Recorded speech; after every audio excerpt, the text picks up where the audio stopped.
Hello, everyone. Welcome back. So glad to have you here. We are on the last lesson of the entire home study course. You see our esteemed panel today. We have Karen Elkins, Ken Pearson, and Margaret Rue. So Ken, you're outnumbered with the women tonight. We'll see how that ends up, see if Jim Porter is able to join us later.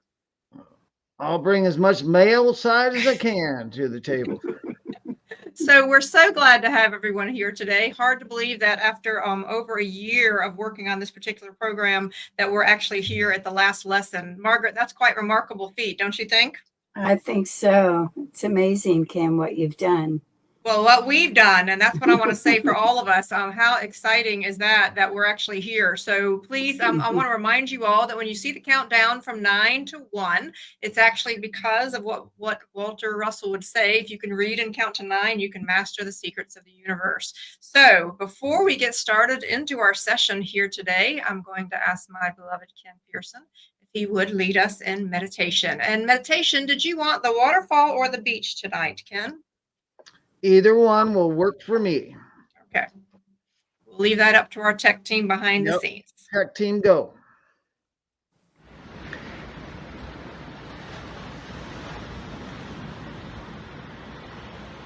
All right, Ken, if you'll make sure your mute button is off. Okay, everybody, here what we're going to do is just kind of unwind.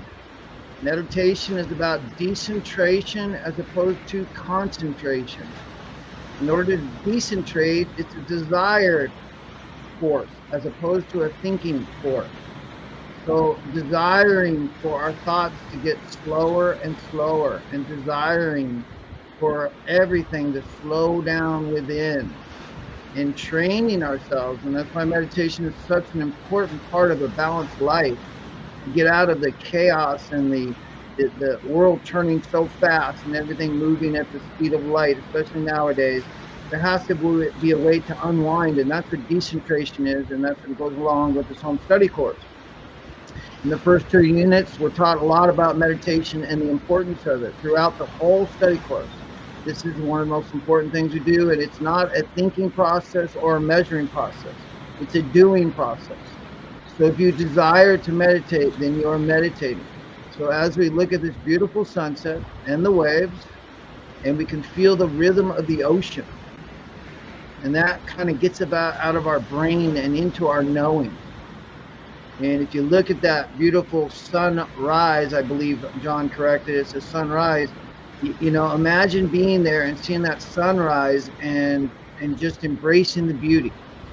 And that'll get you out of your body by just entering into a state of beauty. God is love. So meditation is to enter into a true state of love, unconditional love.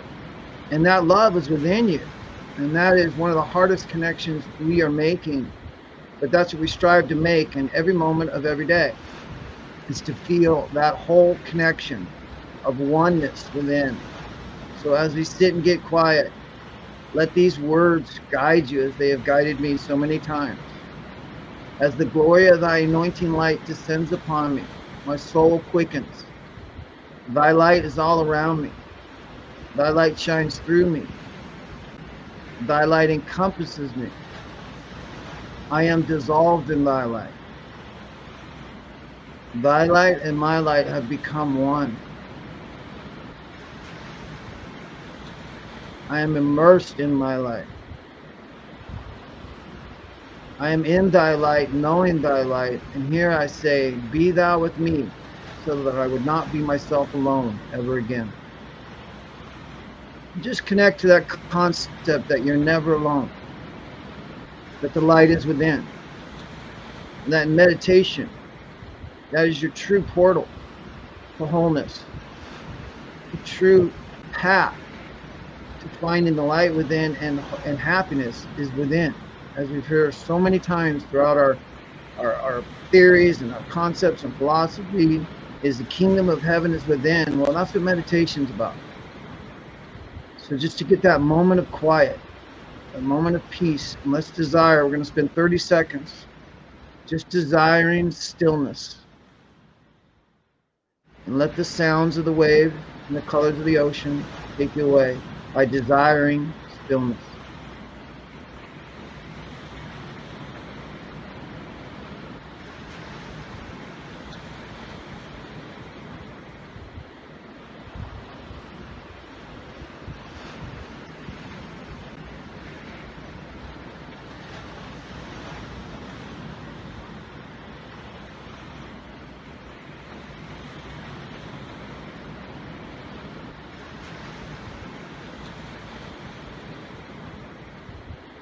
It's a timeless moment when everything just gets quiet. Desire your timeless moment. And go 15 more seconds.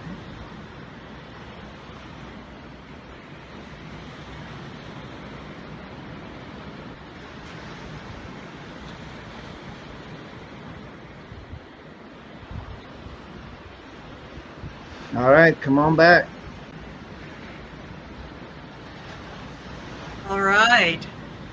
So, thank you so much and welcome back, everyone. Hello, Bonnie. Hello, Karen. Hello, Kenneth. And Kenneth says Happy Father's Day to all. So absolutely, may we celebrate the love of fathers across the world today as well.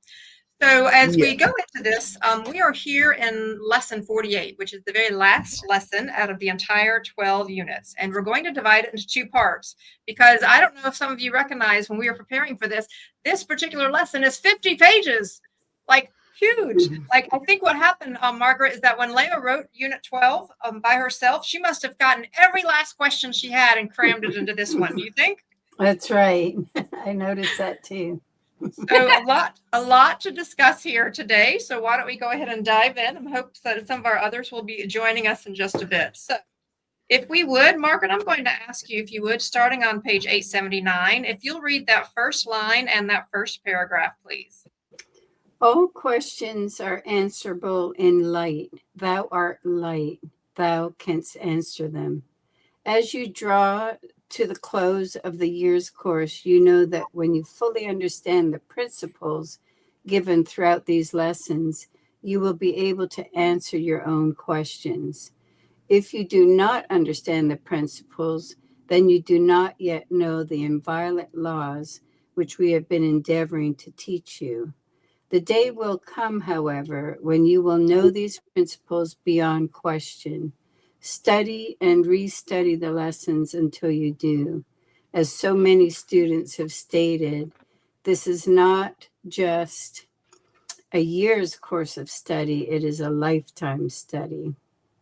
It is. And so I wanted to bring something up in the next few paragraphs, James, if you'll keep that up.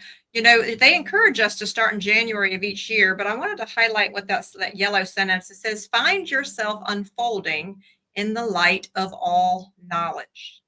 Your life will grow richer throughout the years because you will be fulfilling your purpose on earth to know yourself. And so I want to encourage everyone who's with us tonight to type that into the chat box, know yourself. And I wanted to read two more areas, and then I have a quick video to show of someone who was recently speaking about the Russell work that I think really resonates with this, and then I'm going to ask the panel for your thoughts. It says, all questions are answerable by you. Look how they capitalize that, Y-O-U. You have all knowledge within the light of yourself. When you know this sufficiently to thoroughly believe it, you will become a rock upon which you lean. What we want you to do is form the habit of thinking inwardly towards your center of consciousness and not outwardly through your senses as mankind has been doing. You alone can find that unbalance, which is the cause of any problem you might have. Your problem is an effect which you have produced. The more you work knowingly with God by thinking inwardly towards your God self, the more you will keep every decision in balance. So panel, I'm going to have you speak in just a moment, but there was a recent interview. I want to say thank you. Magnetic Stillness posted a clip from a recent interview done. This particular individual did such a nice job. I'll tell you his name when we finish showing the video, but he did a really nice job of driving home this lesson that he learned. Take a look. I think Walter Russell had and still has a profound impact on how I show up in my day-to-day world. Prior to studying Walter, I was constantly looking for answers on the outside.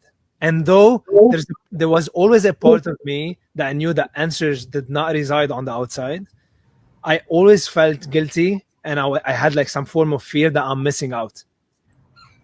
And studying the work of Walter and Lau Russell, it brought me back home to that 0 point in myself that has always been there and that will always be there. And yet that I did not give myself permission to lean onto and to connect with, because I was constantly thinking, oh, what am I missing out? Am I missing out on that podcast or on that book or on this seminar or information here and there? And You'll stop there, James. So I thought that was Rowdy Nassif. It was a recent interview, and I want to say thank you to Magnetic Stillness. Magnetic Stillness has a great YouTube channel, and she has a Telegram, and she often posts some of our stuff from this particular one, and she posts things from the University of Science and Philosophy. But I just wanted to open it up to the panel, because what do you have to say about what we just read and what he had to say? I thought he said beautifully what they were trying to say here. Hello, Jim. Hi, guys. Sorry I'm late. Glad to have you. So, team, what do you want to say about this? Knowing yourself. I think in some Well, sense, I think don't Go second ahead, guess. Karen, and then I'm coming to Ken. I Karen? think don't second guess yourself. Sometimes you already know, and sometimes you just kind of like go, well, maybe it's just to have one more opinion or something. So that inner knowing is often right. Ken? Yeah, I think know yourself is to know yourself as one with God. And to know yourself with one as God, with God, as God, is not to be arrogant, it's to know your oneness by a relationship. And to me, years ago, I was taught about a living God as opposed to a praying God. And that's what the Russells talk about all the time, is how we work knowingly with God through everything that we do, whether we're sweeping the floor or we're making a master sculpture. You can hear that, but you can't apply that enough. So it's a practice thing to get that awareness where you realize I and my Father am one. When I know I'm one with my Heavenly Father, and I know I'm one with my Heavenly Father as I'm communicating with my Heavenly Father, which I can do right now. I can do on this podcast and ask for the right words, to listen for the right things that are going to trigger me. How would you have me come across? Just ask for inspiration. Help me to listen deeply as though my life depends on it. Practice. It's all about practice. And that's why you heard in that first paragraph, we went by it, but it's the idea of reading it now, go back in January and start all over again and do this. It's not a 1-year home study course. It really is a way of life, right? And a way of life is something that's ongoing. It's something that's funny. Kim and I sometimes have a little debate about it. It's like, this is really important stuff because this is so serious to me, because of a way of life will change the way people live in the world, the way the world operates. So when you transmit a way of life and you live by a way of life, people want to know, what's your secret? What do you got? It's that spark, and that's the knowing you. And what they're talking about is the God in me. So I always acknowledge the God in me, and there's a little me, and then there's the big me, and the big me is the God in me, and the little me is my physical sense self. There's a little book called The Little Me. It's actually very cute, and it speaks to that. I love that. So Margaret, what do you have to say? And Jim, we are at the top of 880, just to bring you in with us. Thank you. Margaret, your thoughts. I think for me, thinking inwardly means listening to your intuition. And just recently, I did not listen to my intuition, and I took on a job that I really didn't want, and I intuitively felt, no, I shouldn't do this. And so I did, and I feel like I'm spinning my wheels, getting nowhere, because the interaction with the client is, it's a lot of extra work for no real regiving, So I did not follow my intuition. Now, when you follow your intuition, you are thinking inwardly, right? And so I'm service oriented. So I didn't listen to myself. I decided to take the job, and I'm paying for it now. So, so I think, listening to that inner voice is so important. And everybody has it. Everybody kind of knows, Well, and learning how to trust that inner voice, though, Margaret, because I know in my lifetime I was taught not to trust it. Oh, So, yeah, no. Yeah. Jim, your thought? Well, throughout the Russell course and the 12-unit home study course, the term they use is you're divine to the degree that you know you are divine, and that applies across the board. So when you're dealing with yourself, like for me, I honestly admit, even though I meditate regularly, my connection through meditation has been limited.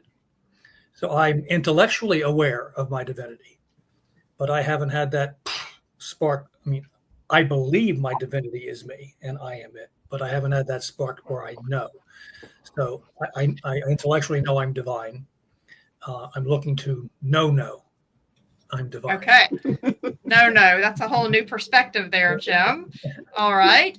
So what they do on the so what's most difficult about when we do this particular program is the fact that you can't cover everything that's in the home study course. So what I do is I go through and I pick out some nuggets, because they go on to that page to say you should never seek a solution to any personal, social, or business problems outside of yourself. And they go on to talk about it. And I chuckled because they're on page 881. If you'll scroll down, James, to the red bracket when it comes back. The joy of technology. The red bracket is the first paragraph there on the top of 881. And I'm just going to read this to the group because this one actually made me chuckle. It says, it's talking about how you should have decided upon actions which should have been your decisions arrived to you by communion with God. To sympathize with yourself or to seek sympathy for yourself is founded upon self-pity. For you are making a reality out of a situation instead of conquering it yourself by your own decision and glorifying it in your own God-given omniscience.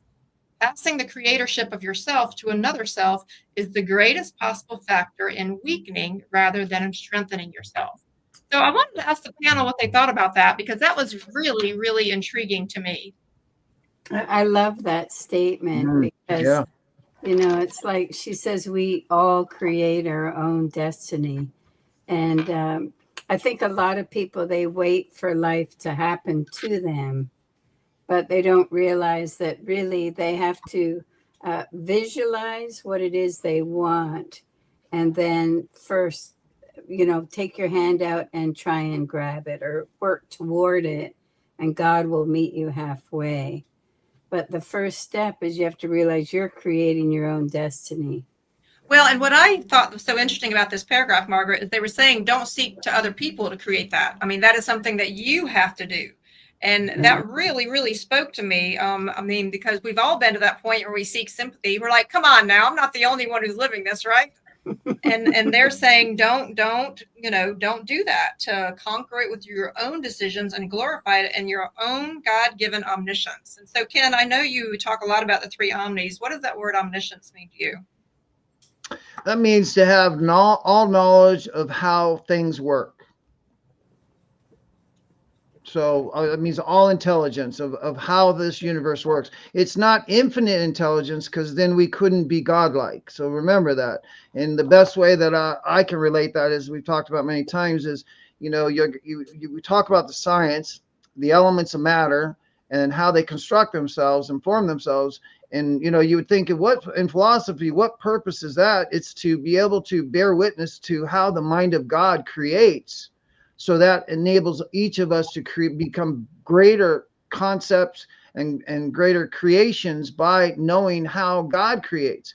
And if we are like God, then we can create the same way. And science to this day is pushing elements and extracting metals that they couldn't get before. We're having advances all the time, especially with the AI technology. So that technology, that all knowledge, is about how the universe is manifested. That's what omniscience means to me.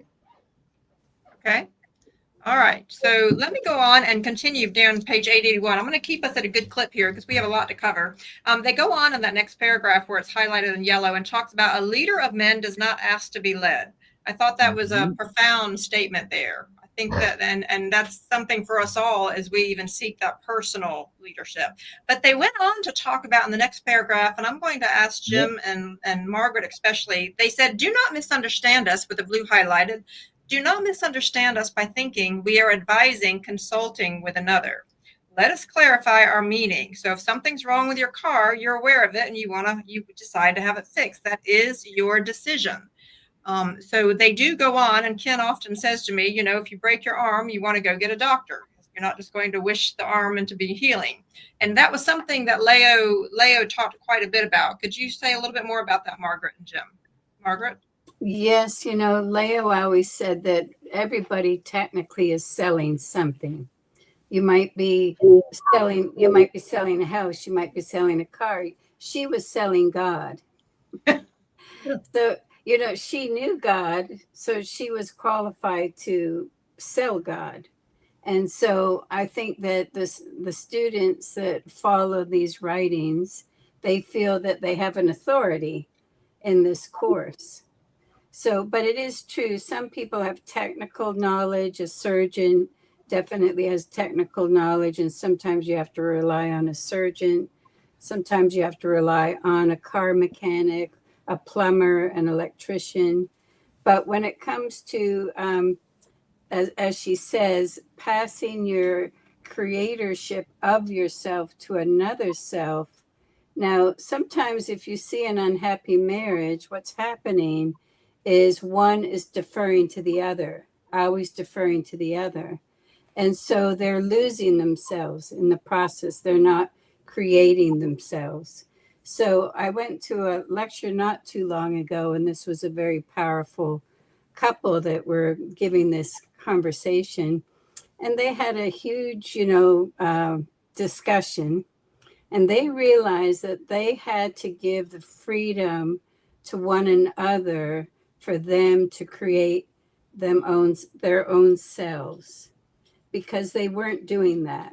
They had expectations for one another, and it was creating tension, and one thought they were giving too much to the other, et cetera, et cetera. So they just kind of had a big awakening, and they realized, look, we get along fine as long as we give ourselves the freedom to grow and develop our own path, and we can support one another in the way that we can. But in other words, don't give your creatorship over to another person. Don't defer it, And so it was a very good discussion. Very powerful. Jim, you want to weigh in for that? It's discerning your personal responsibilities over. You have to give service to self. That's what it's telling you. You have to go forth yourself and give service to self. And in doing that, you're giving service to others, your expertise, your knowledge, and you have to know how to discern whose service you need, and you're serving them if you're allowing them to serve you, and when to ask. I always joke around with people. I think the rather rough-skinned Dirty Harry said it right many years ago. A man's got to know his limitations. And there's a great deal of truth in that. What I can do and what I should farm out. Yeah. All right. So Karen, I'm going to ask you to weigh in a minute, but I want to go to the top of 882 because this continues with the same vein of thought. It says that which you decide to take on of other men's extensions is your decision, not theirs. You can take on jazz or Beethoven as you decide, or you can insulate yourself against them. But, so here's the important part. I want to have everybody tune into this. But if you are a reflection in a mirror, instead of being the mirror which reflects, or a sponge which absorbs instead of a rock which withstands all things alike, you are denying your inheritance from our Father, Mother, and becoming that which is being created instead of being co-creator with our Father, Mother of our mutually creating universe. Karen, you want to weigh in? I just think that it's just how I create. So I don't know what else to say. It's just listening, letting the breadcrumbs go, and following the path. So, yeah.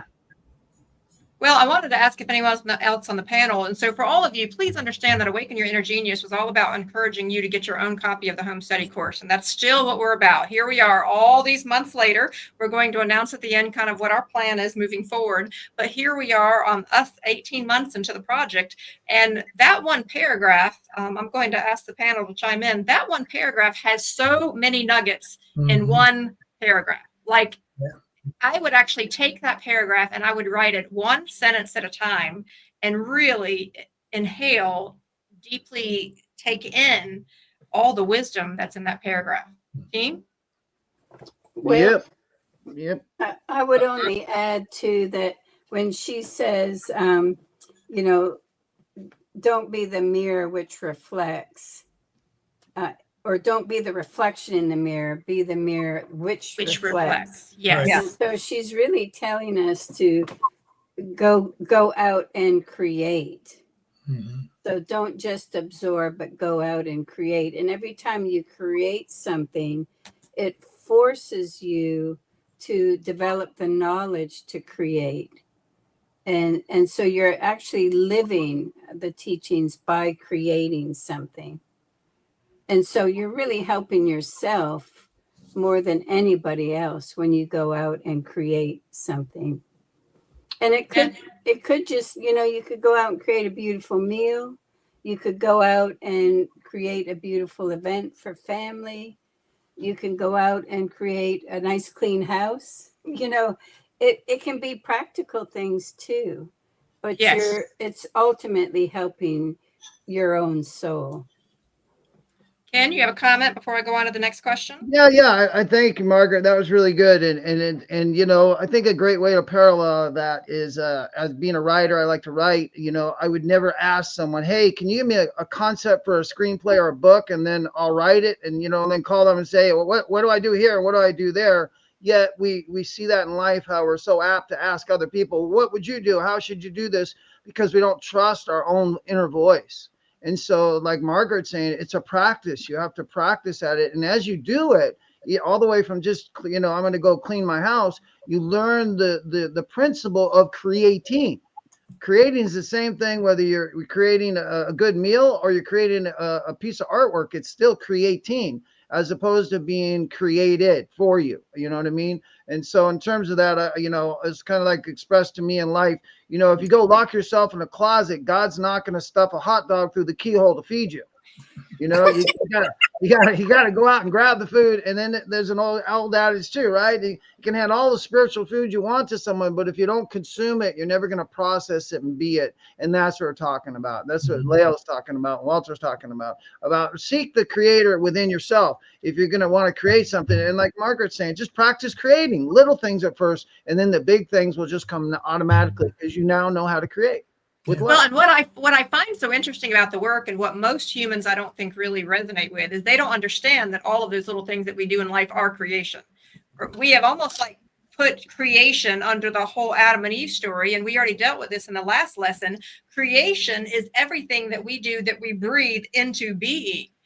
For me, I started talking to women about it, is that what we birth into existence. But creation is an ongoing issue. And so for many of us, I want to invite everyone who's tuning in now or in the future to recognize that creation is an active everyday thing. It is not a one-time event that happened at the beginning of humanity. Jim? Yeah, another term they use is the world system set up for you to look into the mirror, look at the reflection, adopt that reflection as your own, and walk in line, and generally don't question. They also refer to in the learning process as parroting and repeating.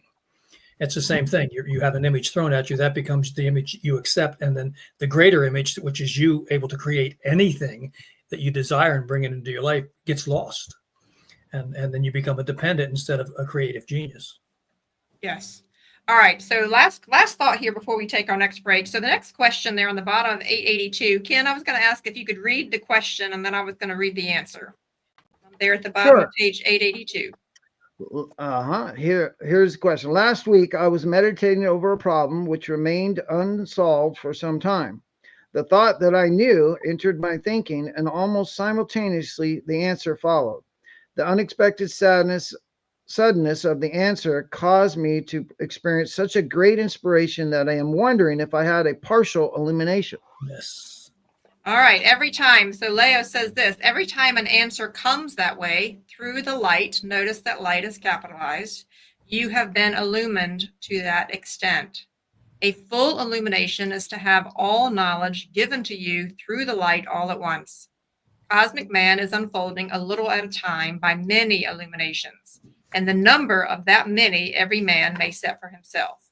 So before we go to break, I wanted to ask everybody in the chat box, those of you that have been with us for a while, have you noticed that you've had answers come to you in the light since you've been going through the course? I'm going to ask the panel to comment on that, but please place it in the chat box. Panel, do you notice the answers coming to you the more you study? 100%. 100%. The more active you are in the message, the more active the message is in you. It gives you ideas throughout the day. That's why, for me, the morning readings are really important. It's just then throughout the day, I contemplate what I read, what stuck to me, what I might have read that morning. That, usually it's amazing. You open up your book anywhere, a Divine Iliad or something like that, anywhere, and if you're in a quandary or a little dilemma, sometimes you open up the book and the answer is right there in front of you. If the answer is pertinent to your life and it resonates, and things that resonate are, to me, little signs that God's saying, chew on that. I want you to chew on this. If something I read resonates with me for that moment. Case in point, this lesson tonight about the creativity of within, and I understand that law very well. But that doesn't mean that we live at each moment, or I live at each moment. So it's always great to be reminded, remember, the answer is always within. If I want a concept, I certainly wouldn't go to somebody else for the concept. I would sit with God and I would contemplate my concept with God. Thank you. Other panels, Margaret? Yeah, I was actually rereading Why You Cannot Die just yesterday. And I was trying to put myself in Leo's shoes, because if you know God as well as she knew God, and then she's trying to convey it. And through that book, what's so surprising is that she'll give examples, side-by-side examples, just as she did in this lesson as well that we're coming to. And she describes it in such a way that you think, oh my God, that's brilliant. In other words, she gives us concrete examples of why there is no death.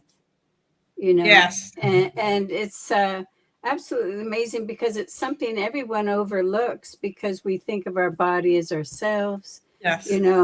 And so when the body's gone, we're gone. And she's saying no. And then she tells us why and gives an example. We'll be going into that after the break. I do want to pull up Karen's comment right quick. Karen says this. Karen, would you read Karen's comment, please? Yes, as above and with so much clarity and certainty. And when it isn't there, it is a huge discrepancy. Love that. Love that. So to everybody, we're going to be going to the question on the bottom of 883 when we return. So just a little bit of a different format tonight. We have 2 small videos to show you during the break. So it's okay. Don't worry if you miss it. But go ahead and get your water, stand up. But we do have 2 small videos during our break. The videos are 2 minutes. And so we're going to show one of them for this first break. But remember, our breaks are 3 minutes. So that means I'll chat a bit to give you an extra minute to come back, and we'll catch some more comments there. See you in just a bit. Poet's Code of Ethics with Herbert Spencer. Attain the brotherhood of man ideal by giving righteous action and goodwill service to every man, instead of taking from him that which he has. Discover that all men are extensions of each other, that man is made for man, and that the hurt of one man is the hurt of all men. Develop character, intelligence, and good citizenship by teaching every man from early youth to be a good neighbor and loyal citizen. Discover man's inner self by awakening within him that spark of divine light which lies dormant in every man. Realize that work done for the material world should be for man's ennoblement and not for grinding his soul out in the gears of industrial machines. Know that man is mind, not body, that he is immortal spirit, not mortal flesh, and that he is good, not bad. Judge the righteousness and religion of any man by what he does to his fellow man, and not by his beliefs, doctrines, creeds, and dogma. Awaken your inner genius. So you have another Walter and Lau Russell's home study course. You have another minute left in your break, so go right ahead. But as we're handling this last minute, I did just want to show you something. did just want to show you something. So I wanted to come over here and encourage you all to go to our website, awakenyourinnergenius.com, and there is a place where you can add your email. So we're going to be doing some neat programming throughout the summer. We'll give you an update in just a little while, but wanted to mention that. Also wanted to mention something else. I want to encourage everyone to go to philosophy.org. That's where you will find the new University of Science and Philosophy, their new website. They've got a new updated website, which I'm thrilled about. But I wanted to bring up two things for you, is that during the summer and through the rest of the year, you have a chance to interact with other Russell students. And the way you can sign up for two events that are happening even this week is you go to the store, okay, you click on the store, and then you go under here where it says events. It says events. Right here, upcoming events. And so please know that there's a couple of different events here and you can sign up. And the one that's called the Cosmic Messenger Meetup, you can actually zoom in and those particular programs and you can interact with other students. And so we wanted to encourage you just to continue this as we go along. So just a quick couple of announcements for you as we go for those 3 minutes. And our 3 minutes is about up. So I'm going to invite all of our panelists to come back. Always a challenge. Margaret, the new website looks lovely for the university. The new video looks very nice. And so very exciting to see that. I know you all had a donor donate the new website, so that was exciting. So, Jim, I'm going to ask you if you would, let's just talk briefly. Do you, at the bottom of page 883, there is a simple one-line question. That is a loaded question. So we won't be diving into all of the answers, but if you would read that question and the first few sentences of the answer.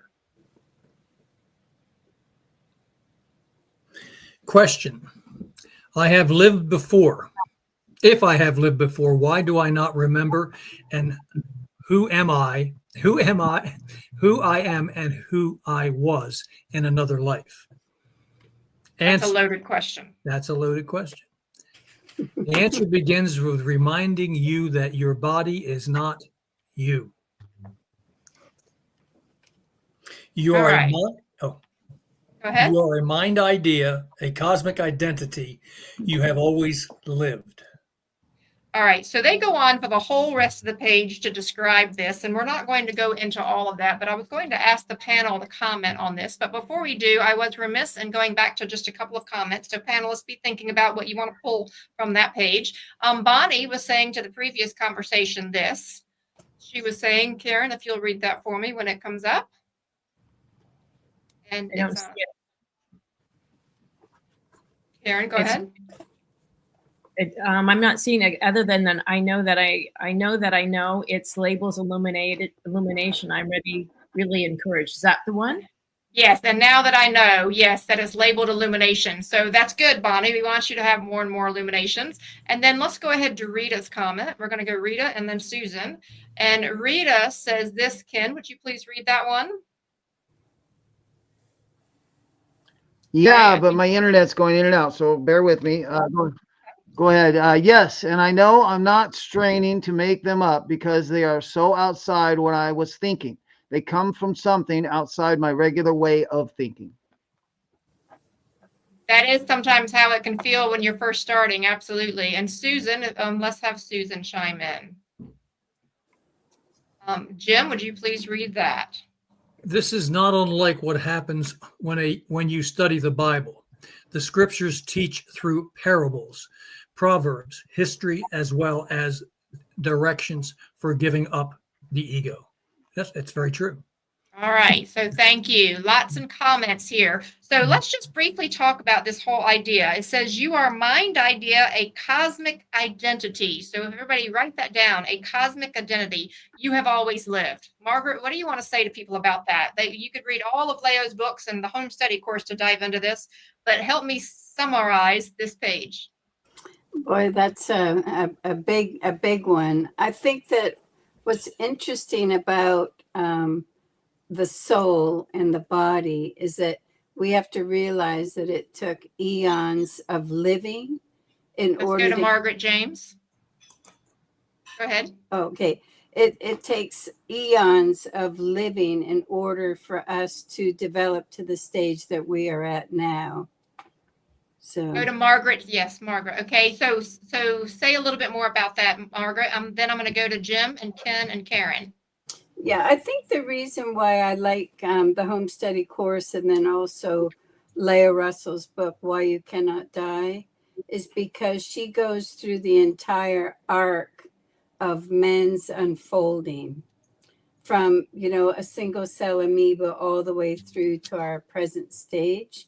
And also she projects it out to what we can expect when more people start to live cosmically.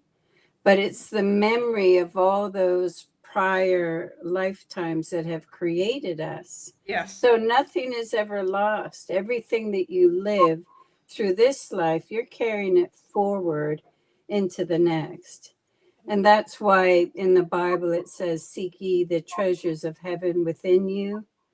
Because if you can learn to think inwardly, as they say, and make decisions that are balanced decisions, it carries you further and further forward toward living cosmically. I think that's very well said, Margaret. And the other day I was reading, a lot of people are talking about the awakening of humanity, and everyone's got different opinions about that. But someone was actually saying, gosh, wouldn't it be fun if the awakening of humanity actually meant that we could bring back all of our talents from all of our previous incarnations? And I was like, do it. I want to sing and I want to play the piano. Please, please bring it all down. So I was having a little bit of fun with that in my head. Jim? I'm thankful every day for the gift of not knowing all the transgressions that I might have done in prior incarnations. We deal it's so emotionally struggling, such an emotional struggle here to deal what we come in with, to deal with our family and friends and relations and humanity as a whole. There's a lot going on here. And to have all that piled on top of it too, I think would be crushing to most egos. So I think that's a protection that we agree to before we come. I'll work on this, this, and this. Let's hold that off for another lifetime. But I'm down for the good stuff, Jim. Just saying. All right, Ken? Yeah, I think it states it pretty clear. I mean, it would serve. It's like you think of an oak tree and an acorn, right? And then that acorn gets in the ground, and another little oak tree pokes up. That oak tree, in principle, has been reincarnated as a little oak tree. You wouldn't say it's the same oak tree, but you wouldn't say it's different either. And the oak tree doesn't care whether it was born in the South. Oh. Having internet problems and he's saying something really good. Dang it.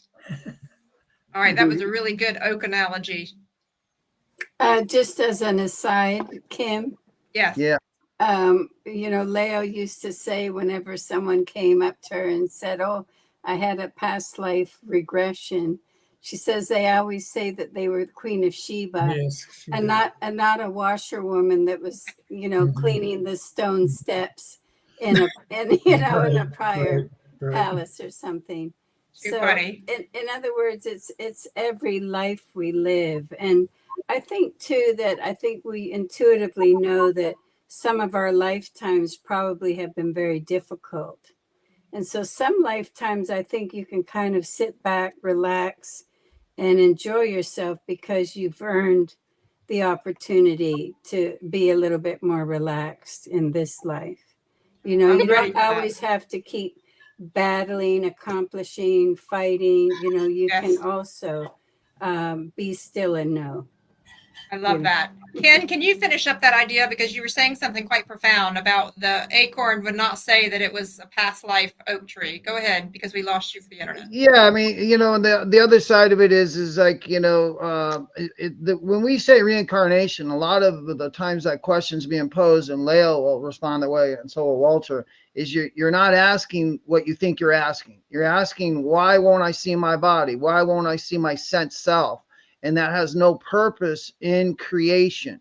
It's something you created with for a period of time, but it's sort of like that old tree. You don't repurpose the old tree. It evaporates and decays, and a new one is born. When one door closes, another one's open. That is the world of duality. And another thing is, for me, is I always correlate it to sleeping at night. In principle, when you sleep at night, you're no longer alive. If you're not aware of your body, you cease to exist. So where do you go and where are you? Well, we call that cosmic consciousness. We call that consciousness never sleeps. You're in consciousness and it's always there. That's why meditation is so important, is to get past the veil of the sensed body. And the body is an illusion, because if it was real, it would not need to recharge and discharge, as opposed to the mind. If you think about it, your mind never tires. Your body may be tired, but your mind never tires. You never get tired inside. You only get tired on the outside in the body. So we are not our body. So a lot of times when we talk about reincarnation, it's really a question of bodily reincarnation, and that would make no sense at all if you really thought about it. Well, and and it's funny how we actually say, when people say, "How did you sleep?" and you say, "Oh, I died last night." So we actually do say that. Karen, you have a thought before I go to 886? Yeah, I'm gonna respond to Jim's comment, and I'm gonna say I've had 3 cars stolen, so I'm confirmed. I must have been a horse thief in my last life. So, you know, and I actually think we have a predisposition to whether it's a fashion or places we want to go or visit, and we always have sometimes those aha moments. So I think it's imprinted somewhere in there. So there you go. I am glad to hear everyone having a sense of humor here tonight, because you know, Ken and I, when he talks about being very serious about uplifting humanity, I'm like, God has a sense of humor, and laughter is good energy. So 886, I want to read the paragraph that's in green, because this wraps up this conversation. It says this: there need be no greater proof of reincarnation than that, speaking about your bodies, it is inconceivable that a full-grown species of any form of life could be spontaneously created in one generation. The evidence of millions upon millions of repetitions is very plainly present in every living thing which grows. If, therefore, you go to nature, and notice how they capitalize nature. I love this part of the home study course about natural law. And look into her ways with intelligence, and think things through with what you see there, you will no longer think that such a complex thing as your body could be created in one attempt. I thought that was quite profound. And you know, when I was looking through this, there's so many profound things in this particular Q&A. It was hard to pick just the ones that we could go over tonight. But I do want to invite the panel to please skip down to page 888. And can I make a comment on that real quick? Please. Mind? All right. One of the things, and we'll read it up here a little bit, is the relationship of planets, right? And we think about, well, how are planets formed? We talked about this before. The first stage of a planet is a mineral stage, then it's a vegetable stage, and then it's an animal stage.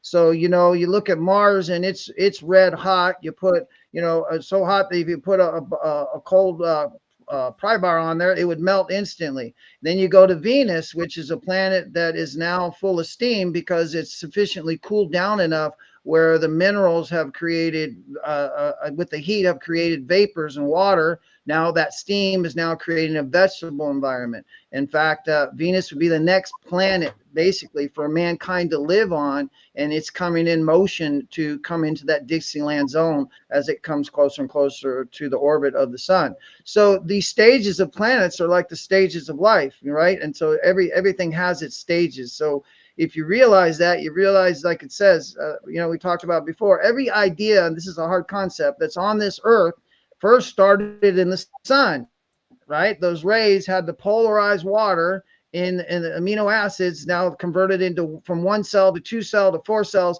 And just like Margaret's saying, and like we're reading, so you have to think of all the millions of repetitions just to get 1 cell to divide into 2 cell, 2 into 4. How long does that take, let alone construct a body of billions and billions of cells, which is what our bodies are constructed of? Yeah, I have one, Kimberly, that I had, and it's actually a Hindu verse, and it says, spirit sleeps in a stone, breathes in a plant, dreams in an animal, and awakens in a man. Oh, beautiful. Yeah, I love that verse. So that covers a lot. That's beautiful. So let's get down to page 888. And Margaret, I'm going to ask you, if you would please, to read the question, and then I'm going to read the answer. All right. Question: why is it that we do not know anything when we are dead? You say that our minds are eternal and that we eternally live. I think that if we eternally live, we should know something with our mind, even though the body is dead. Okay, so I'm going to read the first paragraph of the answer, and I'm going to ask Ken to read the second paragraph. And the answer that she wrote was this: we do know everything when we are dead. Mind never stops. Please jot that in the chat box. Mind never stops knowing. Mind never stops knowing. It merely stops thinking. Mind is still. Body is in the motion. Thinking is motion. So when your body ceases its motion, it ceases its thinking, but it still knows. Your confusion lies right there. Your question really asks, why do we not sense and think when we stop sensing and thinking? Ken? Let us put it another way. When you go to sleep at night, you are in exactly the same condition as when your body is dead. You have stopped thinking and sensing, but you have not stopped knowing, all caps. So that's emphasizing a point. So the knowing's always there. You know the story of Hamlet, for example. When you think that story, you are expressing that idea. When you stop expressing that idea of Hamlet, you do not cease knowing it. You know millions of things, but you do not think them into action all of the time. You think them only one at a time. Interesting. Anybody want to comment on that? I have a question on that. Okay. Because when you go to sleep, you dream, and then there's a whole nother world that happens inside your dream state. Well, dreams actually, Dr. Russell says that dreams, when you're dreaming and you're aware of your dreams, you're actually not asleep. It's a current that's running around and it's not being harnessed, so it's going to the hardest wired memories and bouncing off there. That's why dreams don't make a lot of sense. They can be muddled and confusing. Now, concept and inspiration are different than dreaming. Those are ideas and concepts, and they come in a flash. Sometimes, as you know, Karen, you've probably been woken up with a concept. You even went to bed thinking something, and boom, you get up and it's hit you. You know what you want to do with it. It dawns on you. All of a sudden, it comes out of the blue, so to speak, and really, it came out of your knowing. So, when you're doing that at night and when you're sensing, it's just not the same thing as when you're knowing. So when you're dreaming, believe it or not, it's a state of, we're restless. If you think about it, I had weird dreams last night. I didn't sleep really well. That's an indicator that you're not quite asleep. Okay. This has made me curious. All right, Margaret, you weigh in? I love the way she answers this question, because she's essentially saying that, most people are living in a sensed world, and they feel that the senses are the real thing. It is an intercommunication system, which is vital. It's necessary, but the knowledge is in the stillness. And that's why knowledge is everywhere, because stillness is everywhere. But when we're in a sensed body, we really give all the attention to the senses, and that's why we get so distracted from the still knowing. Well, and I have to wonder, to be honest with you, sometimes when we're actually going to sleep or when we're waking up, I have to wonder if we're traveling up and down some of the octaves. So I don't have an answer for that yet. But I do know that when we go into that stillness, right before I go to sleep is sometimes where I receive the most insight and have some of that deep knowing pop up. And same thing for many of us that are woken up somewhere between 3 a.m. and 5 a.m. It seems to be that's where a great deal of creativity comes through. In fact, it was those hours that I actually wrote my book. I was always like, why does all this come in the middle of the night? So I finally just stopped resisting it and placing blank pages on my table, and I would stumble in the middle of the night to the blank pages and scribble out and capture it, because that seems to be when the inspiration happens. Jim? I've been over this 100 million times in my thoughts and actions. I believe, I go back to one of the things that Christ said, in my Father's house, there are many mansions. So I think as we go out of a body in this density at the fourth octave, we can also move into bodies in the higher and lower octaves, what we call states of heaven. And they even admit that the inert gases are heavens, and all these things that take place in a lifetime are recorded there in the seed. Now, I don't want to remember, as I just said earlier, what I was doing over there, but I also have a hard time seeing myself as conscious in all knowing and not being able to express it. That's a big jump for me. I think we can go to different levels at different octaves and still be in body and express. That's just my opinion. That is my personal opinion as You well. can't express without body. I think you remember you got mind knows everything. Margaret said it really well. Knowing is all around you. So you got all knowledge is all around you. Your desire of what piece of that all knowledge you want must be focused on that piece to collect it. But the knowing is all around you at all times. It's not in one part here, one part there. But your desire steers your mind thinking into what you want to know. So your mind comes up with the idea and then uses your brain to think it through, the parts that you need to assemble, the places you might need to pick up this product or this concept or this idea. That's what the brain's for, is to break idea down so that you can make sense of it and bring it to the three-dimensional world. Because many people have had great ideas, but if they never manifest them or produce anything, then they never are able to reflect that idea. Therefore, they are not the mirror, they're just a reflection. Well, and I want to go back, and Margaret, I'll You come to become you in the just a mirror moment. you So I want to remind everybody, there's a cute little movie called Soul, Soul, and it's about a jazz musician. And I want to recommend, it's a cartoon, but it does a really nice job of showing you the power of having a body, because, and he actually is interacting with essence that's kind of on this other side, and it tries to eat a piece of pizza and it just goes right through them. I mean, they can't taste it, they can't feel it. And so it's a very cute movie to remind you of just how precious the simplest of things in our body is. You know, we take this for granted as a human, and I was there for many, many decades, completely unappreciative and unaware of how important this physicality, this physical existence was. But through all of this work, the fact that I can hold Ken's hand is precious to me. The fact that I can hug my daughter is a precious gift to me. So we begin to really, really, if we walk through the world with reverence of the simplest of things, all of a sudden it would change the way we experience life. Margaret? Yeah, I was going to say, coming back to what Ken was saying, if you know how a water ram works, like if you want to pump water up a hill, it does it without electricity. In other words, when we're actively engaging and creating with our bodies, right? Every once in a while, we have to go back into the stillness or back into the ethers for increased inspiration so that we can, focus again in the material world, in creating. So it's like a ram pump. You have to continually grab that inspiration from the ethers, express it, go back to the ethers and express it. And we're actually going to talk a little bit about that, Karen. Margaret, as that has certainly had an impact on some decisions that we've made, even about the show moving forward. Let's see Karen's comment right quick. Karen, would you read Karen's comment? I think the two of you are in tandem today. In body, we have the option of experiencing love, which is the purpose, but we've been lost, and it's always here now, and why we come. Yes. Mm-hmm. Yeah, absolutely. All right. One last question before we take a break. I'm going to scoot on down here to 889. I'm going to ask this. I'm going to ask the question, and Margaret, I'm going to ask if you would do the answer. There, just where I have it highlighted, that first paragraph. The question was this: you have said that each person creates himself. How can that be when God is supposed to create everything? Margaret?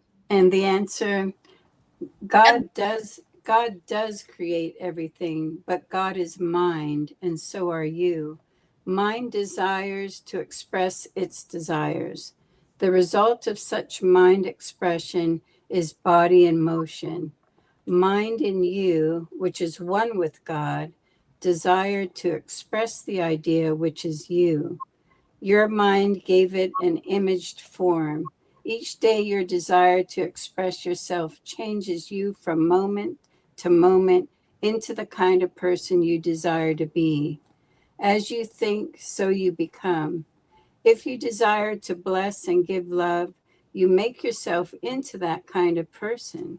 People recognize you as that kind of person, which you have made yourself into. If you desire, let's stop there, Margaret, because I want to be sure, and I'm going to ask everybody if they would place in the chat box. As you think, so you become. As you think, so you become. That's 6 very powerful words. Panel, do you want to just comment on that before we take our next break? I would Yeah. also say, as you do, so you become. Yeah. You know, because you can think bad thoughts and not act on it. Hopefully, Yep. right? And But I actually, actually that's do.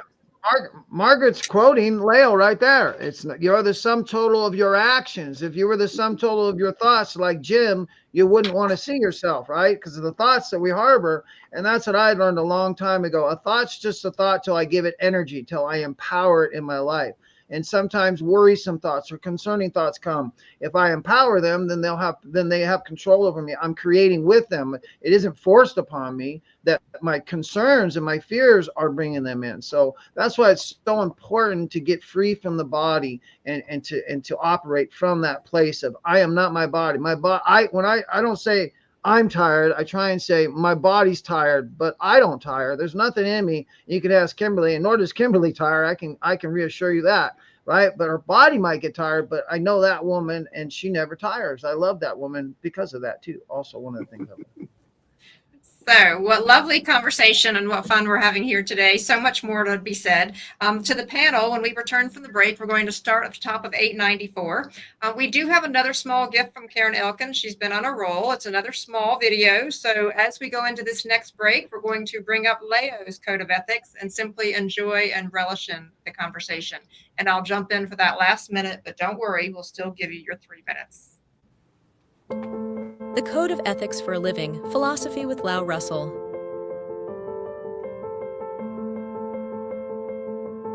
To bring blessings upon yourself, bless your neighbor.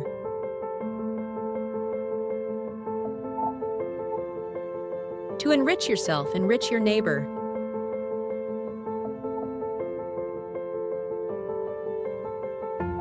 To sorely hurt yourself, hurts your neighbor.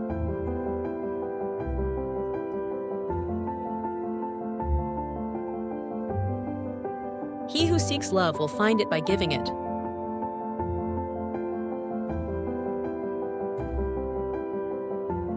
The measure of a man's wealth is the measure of wealth he has given.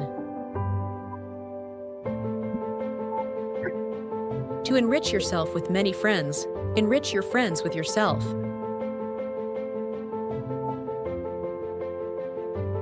That which you take away from any man, the world will take away from you.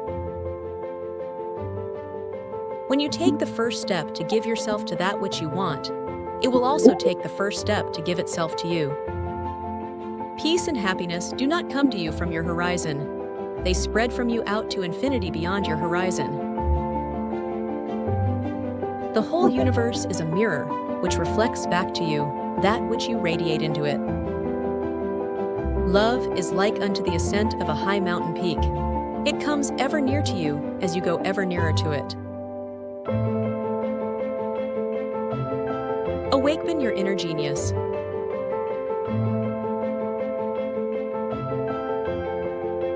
Explore Walter and Lau Russell's home study course.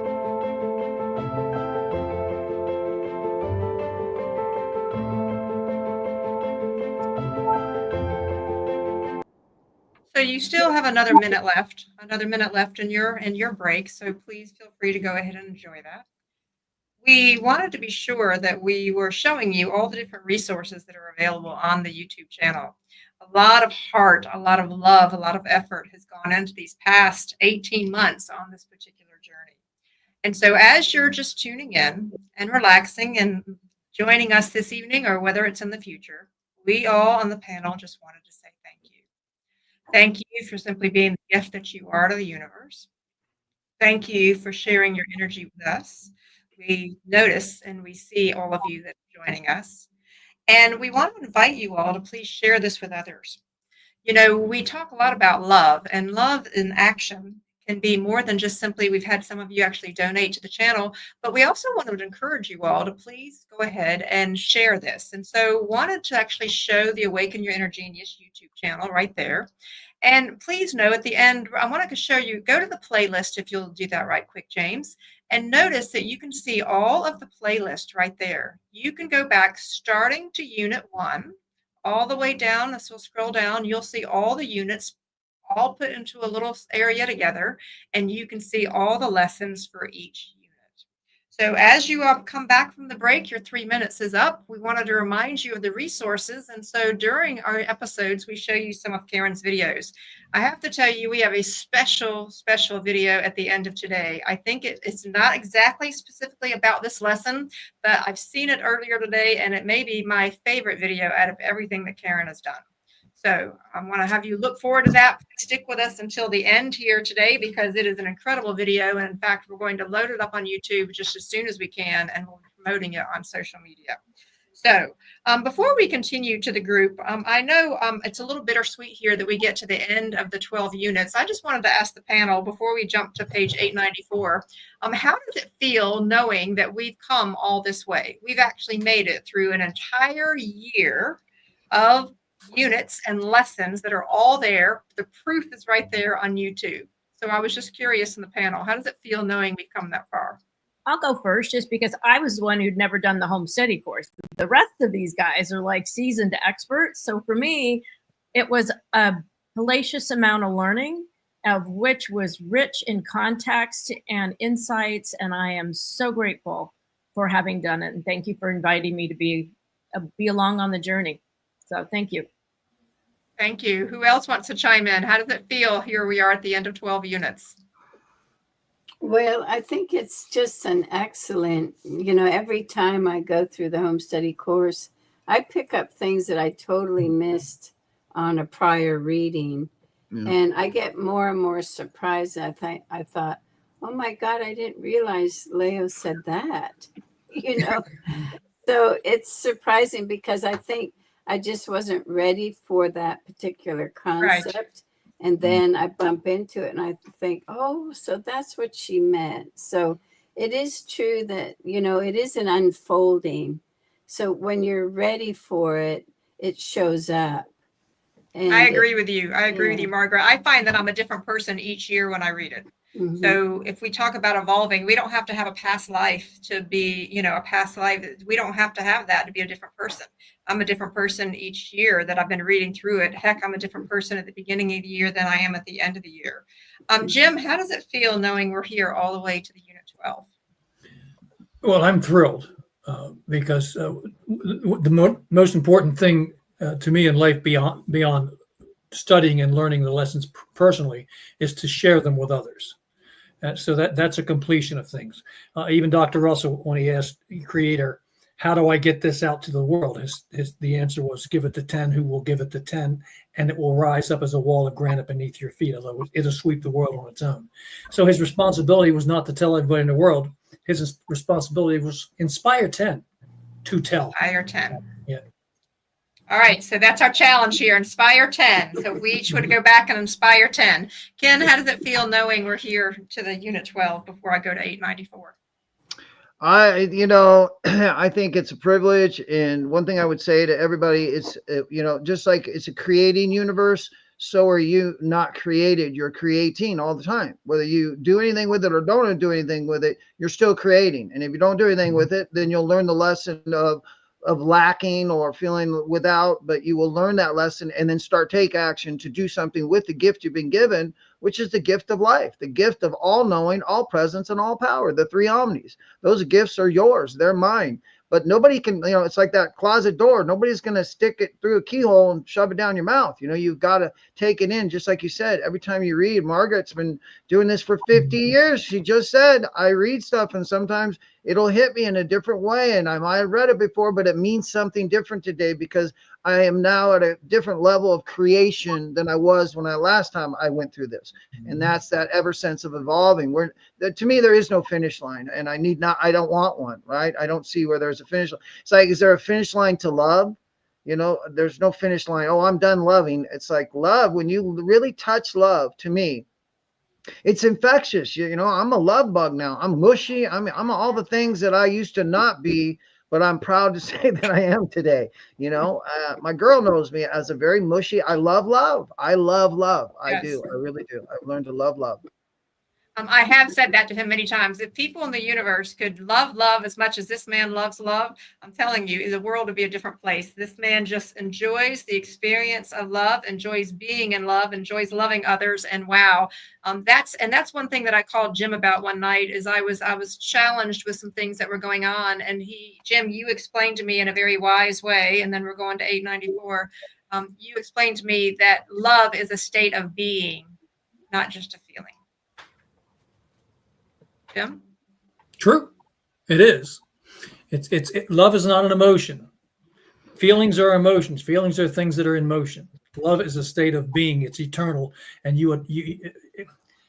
love is divinity, and you're seeking to express divinity. So when you learn to attach to love, you're giving a state of being to others. You're reminding them who they are, where they come from, and where they're bound. Very powerful. Let's pull up Bonnie's comment right quick. And Bonnie says this: I was walking around the yard, projecting and creating what I want my next life to be. As I think, so I become. So I become. Bonnie, let us know what you decide. What you decide. All right, panel, if we would. I want to go to the top of 894, and I'm going to read the question. And Margaret, I'm going to ask if you would please to read those first two paragraphs. The Bible speaks of the Father, the Son, and the Holy Ghost or Holy Spirit. Would that be the mother part of the Father, Mother, God you speak of? Answer. Early mystics who were well illumined knew of God's creative process of dividing the undivided. Jesus fully knew it. His teachings and Buddha's and others, as well as the illumined mystic who wrote the Bhagavad Gita, fully indicate that they had this knowledge. You must realize, however, that they could not impart their knowledge to their barbarian and pagan peoples who were not ready to receive it. Jesus and all other mystics knew what love meant and tried to impart that knowledge to mankind that still belonged to the brute period. The pagan world was no more able to comprehend the meaning of the divine Trinity than it was able to comprehend the love principle of giving and re-giving. And Ken, if we could, James, scroll down to where I have it yellow highlighted with a star. Ken, can you share that particular paragraph? Yes. And so it was that the teachings of the mystics about the divine Trinity of the undivided one and the divided two of creation became a meaningless and unexplainable metaphysical abstraction because of the garbled beliefs and misunderstandings of past ages of ignorant, superstitious, miracle-loving primates. So she doesn't mince any words there, okay? Yeah. So I wanted I don't to think I'd focus on want to that. get in an argument with her. I wanted to focus on that first sentence. And so it was that the teachings of the mystics about the divine Trinity, because this really spoke to me, the divine Trinity of the undivided one and the divided two of creation. Panel, could you speak on that sentence, please? Well, the undivided one, of course, is our divinity. That's our true selves. The divided gives us the opportunity to think and evolve and create. We were dancing with it all night. Everyone said it. You can have the greatest mind awareness in the world, which is love. But until you have a vehicle through which you can express that love and share that love, you can't. The universe can't create itself. That's what creates it. Our thoughts and actions. And it answers to what the young lady said earlier is, if you don't want something in your life, don't hold on to it. So what manifests things in our life, thoughts of positivity and negativity, is holding that thought. If you don't want it, don't get into an action of loop and keep letting it run through. When it comes around and it's something that you're not looking to or just not ready to create, you just gently push it aside and stay focused on what you are creating. You're the master. They don't control you. They're your children, and you lovingly, you don't hate them. They were your thoughts. You lovingly pushed them aside. Not now. We'll deal with this. I'm dealing with this, and hold to what you are creating.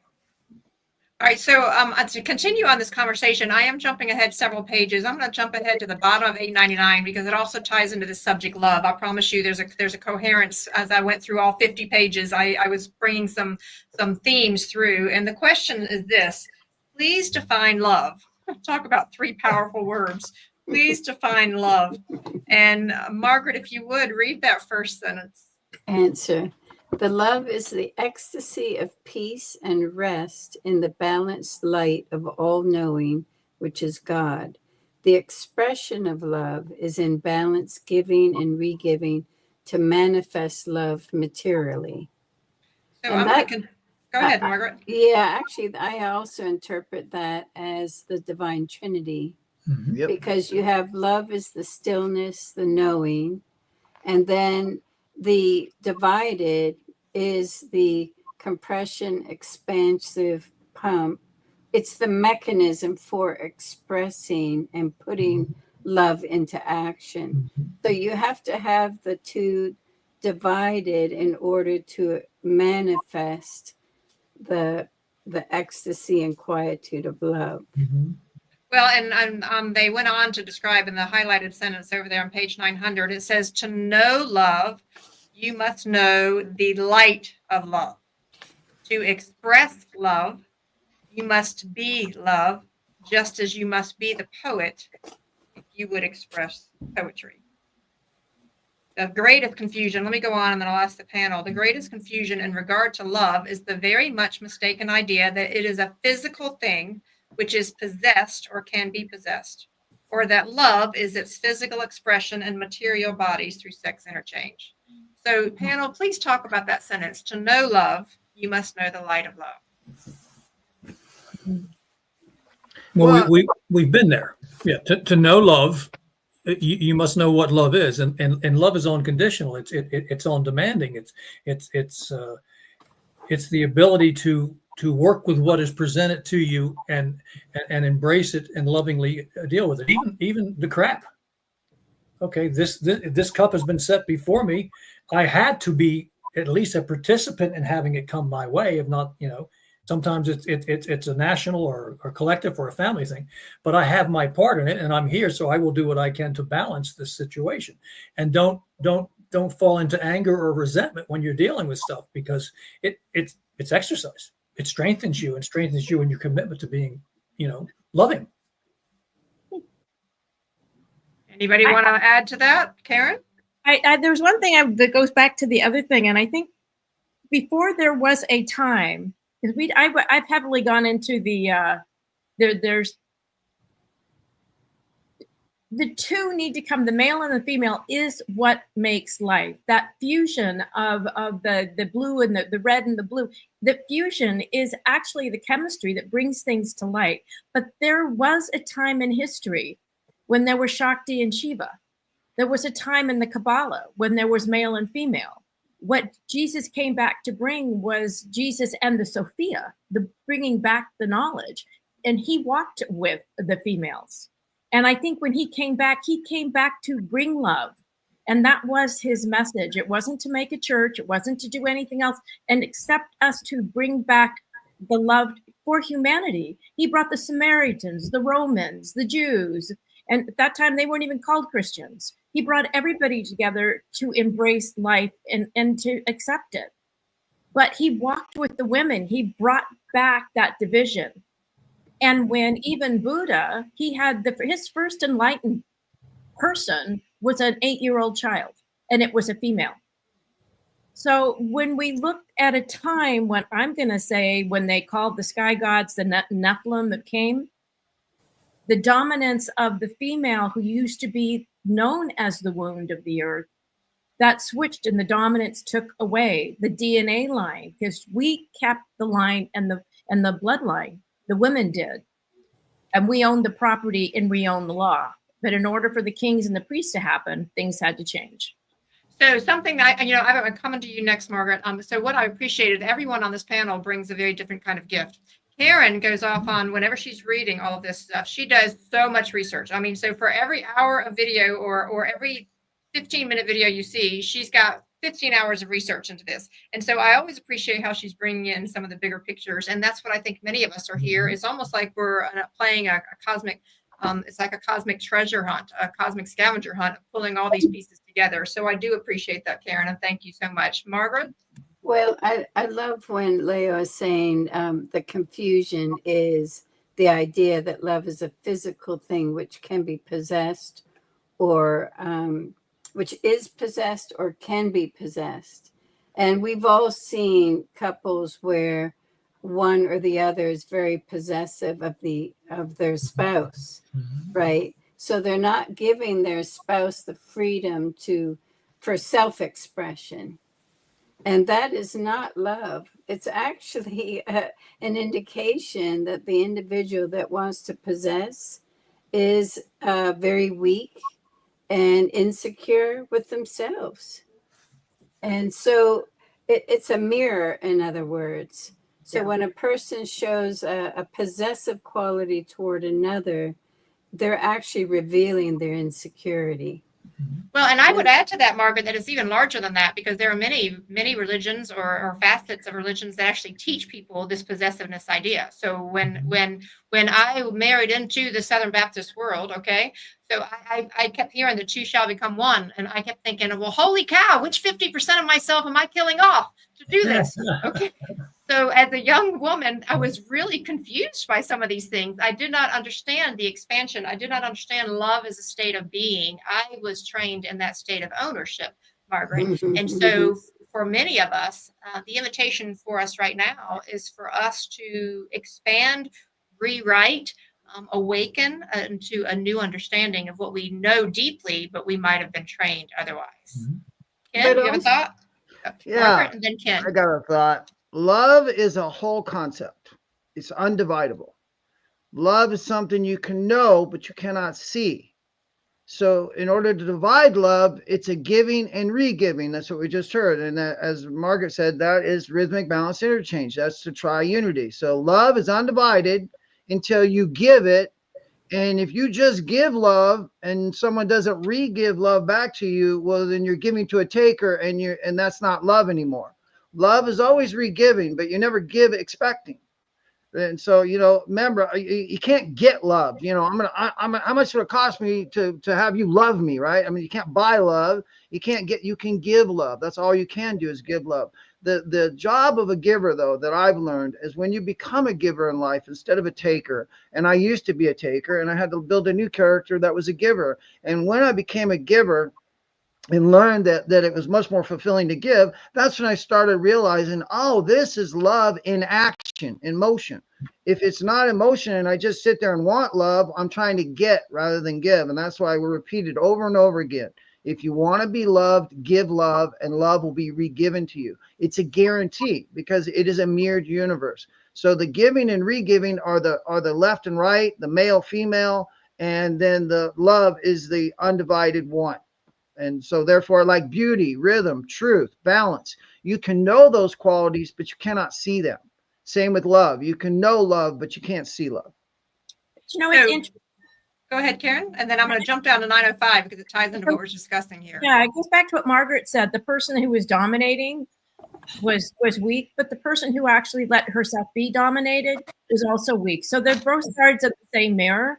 So I think that's something you need to understand. So when I think of the things that I have loved, it's the people that walk into my life that somewhat mirror some of my own stuff, but I need that respect. And so you have to look at what it is in that relationship that you love that makes it special for you, because we do find resonant beings. Totally own that, Karen, and certainly lived it. So can I just add one thing? Please. When you give out of yourself, you're immediately re-given. In other words, nobody is, well, as Leo used to say, we all have to be intelligently selfish. In other words, when you give of yourself, you're already re-given, right? Because you're already fulfilling a purpose. And whether or not the receiving party appreciates it or not is really a moot point. Now, as Ken said, there are people that overgive foolishly, you know, and they wear themselves out doing it. And they're really, some of those people are actually overgiving, but with not the right true intent. Right. In other words, when you give out of yourself, you do it because you know it's good for you. So, Well, sometimes you give so much to others that you love others more than you love yourself. And that's, for some of us, a lifelong journey. So we haven't learned to love ourselves enough that to be equal, and understanding that giving is also giving to yourself. And that's been a lesson I'm learning right now as I recover from Lyme disease, that I have, that self-love is giving myself space to be able to recover and to rest, which I know my panel will be shocked to hear, because they all have plenty to say about that with me. So let me jump ahead to 905 though, because there's something in the brackets that I think is important for us before we end up with our final video. Ken, if you would, please read those 2 paragraphs that are underlined, and then I'll read the last 2. Sure. Just let me flip my page here. Okay, 905. 905, and it starts with the only thing. Okay. The only thing which will prevent the world from plunging into the abyss is for mankind to stop being the enemy of man and be his friend. Absolutely. Stop taking and begin giving. Stop fearing man and begin loving him. Start manifesting God's nature, not beast nature. When nations of God-fearing men become nations of God-loving men who practice God's ways, the world will be saved from world suicide, and not until then. So that's certainly timely in light of all that's happening in the world. And so they continue on. It says, that is why God sent his message of the divine Iliad to man at this time. That is why he sent new knowledge to teach men his ways. That is why he gave to mankind his one law for the cosmic age now in its dawning. The law of rhythmic, balanced interchange in all transactions of men and women as in nature. Man has not been ready for this new knowledge until now. In his unfolding, he had to progress from the primate age of self-interest to the spiritual age of mutual interest and the brotherhood of all man. Very, very powerful. And if I'm going to ask the panelists, if you'll allow me to let us go ahead to the video, because that issue of brotherhood of man, how do you actually live that? How do you behave that? How do you make that part of your nature? Well, Karen has gifted us, she's taken the liberty to gift us with a video that speaks to this, and it's quite powerful. So let's roll the video and we'll continue the conversation along with the announcements that we have. Humanity Overcome Division by Walter and Lau Russell's Cosmology.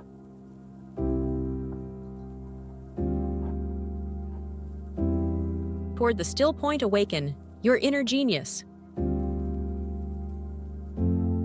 Understand the mirror. The color revolutions and engineered systems of division often play on our internal polarities, emotional charges, identity roles, and collective archetypes. These manipulations tap directly into the human switchboard, our nervous system, emotions, and beliefs. The mirror, amplifying the extremes of polarity, left versus right, male versus female, race versus race, and even self versus other. It mirrors the electric duality of the universe, compression and expansion, positive and negative, red and blue, war and peace. But as Walter Russell taught, balance is not found in one side winning. It is found at the fulcrum, the still point. Here's how humanity can begin to come to centers. Recognize the pattern. Realize that polarization is a wave dynamic. It will always try to pull you to one crest or trough. Just seeing the manipulation is the first awakening. Awareness neutralizes control. Am I reacting or am I observing? Reflective moment. Close your eyes and scan your thoughts. Are they yours, or are they responses to outside triggers? Imagine stepping back from the chessboard of the world. Who is moving the pieces? Who benefits when you're outraged or afraid? Understand the mirror. Every external conflict reflects an internal dissonance. The world is your feedback loop. As Russell said, rhythmic balanced interchange is the law. If your feelings are chaotic, so is your field. What part of me is being shown through this conflict? Reflective moment. Think of someone or something that triggers you deeply. Ask, what inside me resonates with this? Visualize the world as a great mirror. See your own reflection in every face. What truth is life gently asking you to see? Refuse the tug of war. Don't get yanked into binary arguments. Whether spiritual, political, racial, or gender-based, resist taking a side. The true power lies not in either pole, but in being the balancer of the poles, the master of the wave. Can I hold space for both truths without choosing a side? Reflective moment. Picture two hands pulling at either side of a rope, each representing a side in a conflict. Now drop the rope. Feel the release in your body. What if the true power lies in not needing to win? Return to center, stillness. Meditation, breathwork, time in nature, deep listening. All of these help the body and soul recenter. In stillness, your wave patterns recalibrate. You become non-reactive. That's power. What does stillness feel like in my body? Reflective moment. Place your hand on your heart. Breathe slowly. Inhale for 4. Hold for 4. Exhale for 4. Let your mind rest at the center of your chest. Imagine a silent flame glowing there. This is your still point. Stay here a moment. Live as a coherent field, emotional coherence. Emotional coherence, especially love, gratitude, and compassion, literally restructures your electromagnetic field. You no longer feed the chaos grid. Instead, you become a stabilizer, a node of balance within the global field. What am I radiating into the field today? Reflective moment. Imagine your body surrounded by light. What color is your field right now? Breathe in harmony.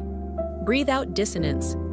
See your field become a calm, vibrant blue or golden glow.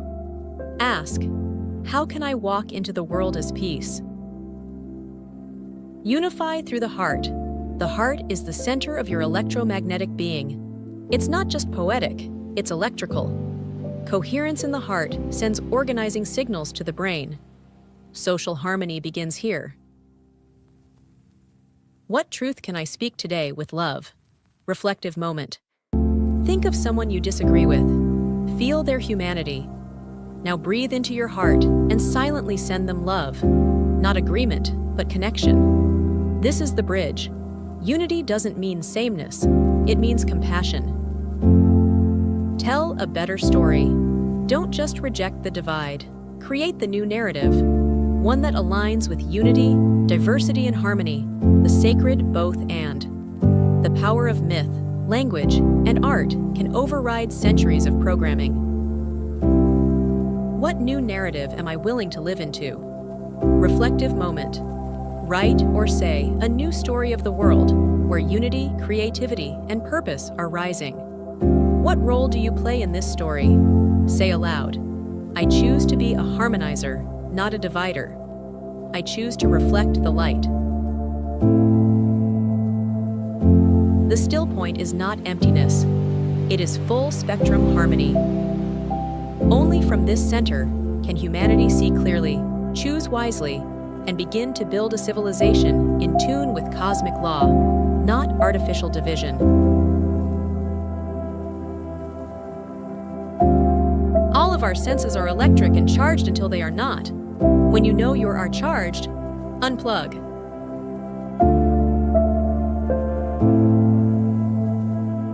Inspired by Walter and Lau's cosmology, science and natural law, here is an invitation to an age of character.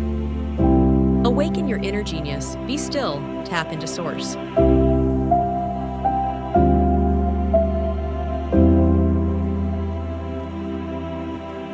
All right, so I'm curious. Margaret, I'll ask you to comment, and then I want to share what it is about that I appreciated about this video today. Well, I love that Karen can put all these powerful quotes and marry them with the visuals, and it's a nice summary of what we've discussed. I love it Yes. very much. Well, and I loved it, Karen. So we're going to offer a version of that video without the voice, okay, without the voiceover. For some of you that enjoy just reading it yourself. But for me, I thought it was a great way to have us pause. Ken always talks about making this stuff very real, making it very applicable. I thought there were a lot of really good points to remind us of how to pause and redirect ourselves as we are walking through the world. Ken? Yeah, no, it's a lot of good stuff. It felt really good reading it and looking at it, and you should study that. And depending on where you're at, we just read it. One of the things I wanted to say before we cut away to the video, and so I'm glad it's afterwards. Rhythmic balance interchange has also to do with your inner dialogue. Most importantly, how do you speak to yourself? How do you speak about your life? How do you project your life in its next stages? It's easy for fear and concern to get wrapped up in there, and then the thoughts that follow that are destructive and concerning and loss, and create more of a sense of lack of creativity, because you're caught up in that three-dimensional world, and that it's painful and it's punishing, and thus comes worry, anger, self-pity, and depression. Those are the 4 stages of emotional insecurity. We start to worry so much, and think about how much we worry in this world. So those affirmations are really wonderful. One thing that I will say for me about meditation is there's no physical thought or pose or action I can take to get into meditation other than desire stillness. And that's what I've learned. But going out into nature, into the forest, into the mountains, into the woods, gives you a rhythm, like we talk about that a sunrise and the ocean in the beginning of our meditation. So that if you want to really plug into the nature, love nature, that is go out into nature, and you will feel that love nature. And in that love nature, there's no motion. It's just stillness. It's just deep appreciation and love. Yes. Thank you. Jim, your thought with the video? I thought it was absolutely magnificent. She's got a genius gift for this. I look at it and think, wow, to be able to do that. And as far as our approach to things, you know what? I'm going to let it go right there. That was beautiful. That was beautiful. So much more to be said. My wave is falling apart. So there you go, with falling off the wall there. But as we finish, here's what I do want to mention to everybody.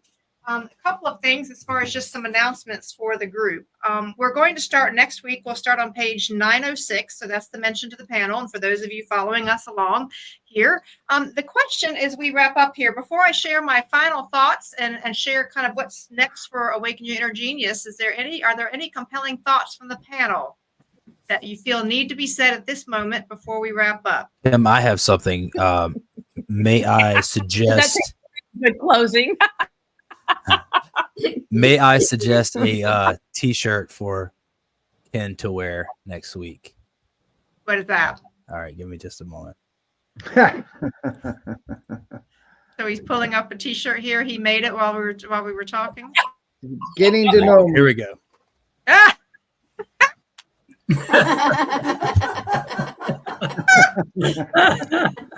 All right. That's beautiful. Bravo. That's really creative. I love it. Fun. That is so funny. It's so funny. Love it. So funny. If you lock yourself in a room, God's not going to stick a dog through the keyhole to feed you. That was fabulous, Ken. Gotta hand it to you for that. Well, hopefully a loving spouse will.